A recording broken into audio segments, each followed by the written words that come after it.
It may seem strange to some, but I've experienced it many times. What? Come on, tell me the story. These awkward situations. I mean, seeing it, being out on the street and saying, damn, it makes me uncomfortable how they're acting. Or even just how they're positioned, how they're standing on the street. They have no sense of danger or awareness that they're acting as police officers. It's just that I'm looking at my phone, I'm here, passing the time, and there's no longer that warrior mindset of going out there, man, knowing you could die. Sometimes you have to sacrifice your life for another. I had no issue with that. People say, no, how will I get out of the car? I mean, you're there to serve, you're there to protect. The video of Kake Minueza, I think it was in Tarragona. I'm not sure if I'm wrong, where he goes to ask the street vendors things and the illegal street vendors turn on him and the police, terrified, telling him, please stop, they're going to kill us, they're going to kill us. And I'm saying, but aren't you the one who's supposed to keep order and prevent those things from happening? How can you be so scared with your heart in your throat, telling a journalist to stop doing his job? It's just outrageous, man. It really makes me angry. It's very simple. I worked in that town, Salou. That was in Salou, right? Yes, it's very close to Tarragona, and well, they have a chronic problem with illegal street vending there, just like the whole coast. This extends all the way to Peñíscola.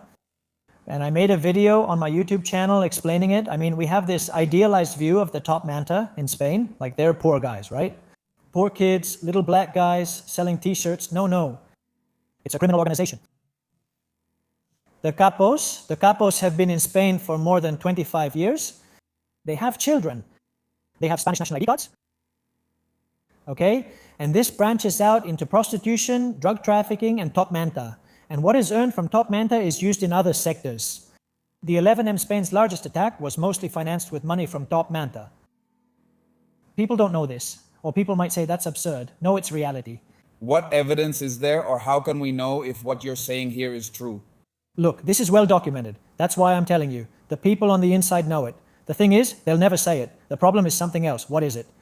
That the politician gives the order to the police not to act. In fact, there are agreements. There are agreements. I was there. I worked and spent time there. They warned me, if you go with these people, you'll have problems. You're going to have problems. They set a schedule so they can sell without any trouble, okay? While the self-employed person is paying all the bills. He must request all permits and can't leave anything behind or it will be destroyed. The tax office mafia, and he has to witness a black man, often undocumented, who is also a victim. Selling counterfeit goods, which is a crime, violating industrial property and intellectual property without permission. It's illegal. And cash in their pocket, off the books. So what else do we need? And I talked to Kake and told him, I said, I have no problem exposing everything and blowing up this whole setup because this has been going on for years. And people are fed up. And the police cover it up. Why? Because they're following orders from politicians. That's what I'm telling you. Today, people don't see the police as serving or protecting citizens. They have to serve politicians. So anyone who goes against that narrative is screwed. They'll take your head off. And a question, how could we make a police force independent from politicians? That's the big mystery I still can't solve. Because I have a lot of criticism, but sometimes I truly don't have the solutions. How do we make an independent police force? Who should the police depend on? The judicial system? To begin with, it should depend on leaders who are police officers, who are not bureaucrats. For example, in the United States, I lived there for a while. When there's a problem, you see the police come out and take responsibility.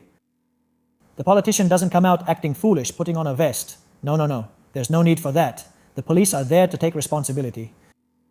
And the ones who have to be in charge are the police. That's why when there's a catastrophe, when there's some kind of operation, terrorism issues, whatever it is, if there are well-established plans and police officers who know what they're doing, there won't be any problems. It's such a disaster. Everything is so badly organized because they're not police officers. They're not people who know what they're doing. I mean, the only reason the high-ranking police officers are there is because they've been servile enough to those in power. There are no police officers who get promoted based on merit. David Azanon already told me that. I don't know if you saw the show with David Azanon. There are many who say it, many. But did you see the show I did with David? He's a national police officer who wrote a book and shot and killed someone. It's a great show. I recommend everyone to watch it. He literally says the same thing, that all the high-ranking officers, all the commissioners are basically puppets of those in power at the end of the day. Yes, that's true. I personally know Ricardo Ferris, chief inspector in Valencia. He cleaned up the whole Valencia area. Rusafa, he did an exceptional job.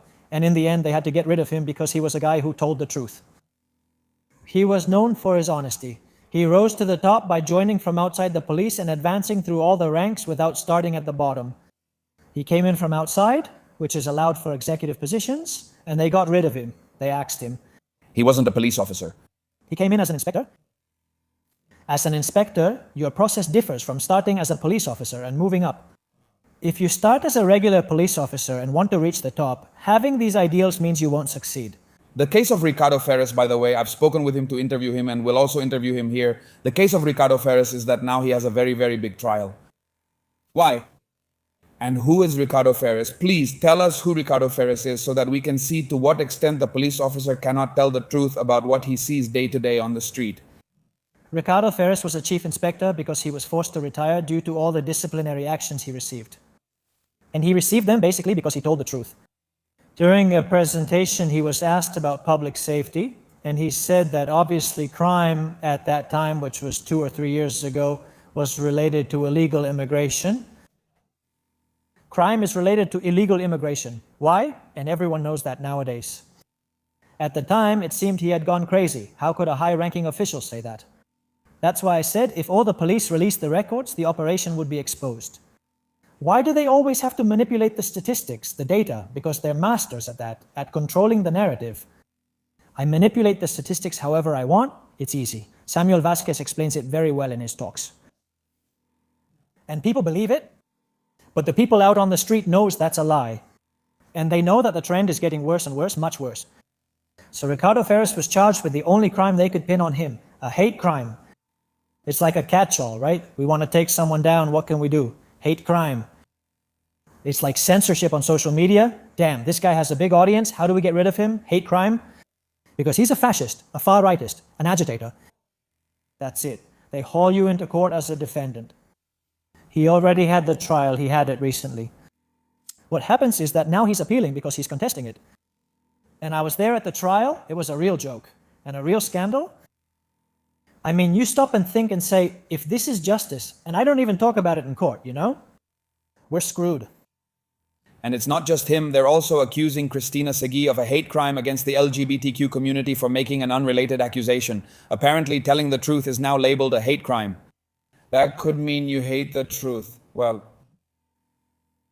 the campaign is all out, it's huge, and they're speeding up because obviously they know they're reaching the end and they have to hurry.